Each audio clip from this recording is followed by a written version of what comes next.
What differences have you noticed with Tommy Rees calling plays? It's been 2 games now. I know it's not a huge sample size, but what have you noticed?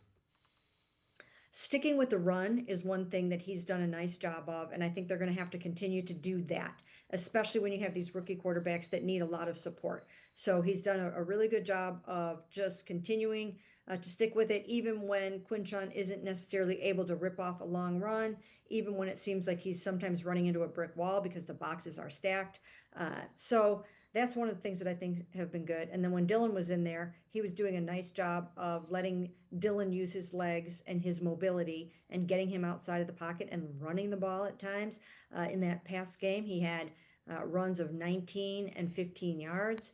And so, I think he's doing some really nice things to change it up. We've seen that he's gotten Malachi Corley more involved, which is something that I kind of called for even before Tommy started calling the plays. Was I thought they needed some more of Malachi Corley running the jet sweeps and whatnot.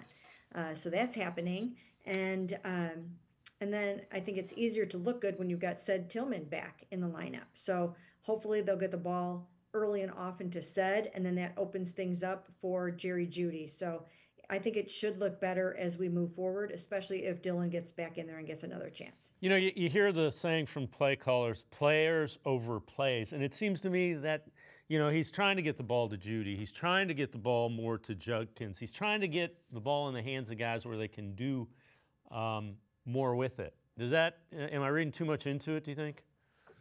No, I think what he's trying to do and what he said Nick Saban taught him to do is find a few things that you can do really well, rep it over and over and over again, and then take those things out to the field and put them into the football game because that's what those guys are going to be used to.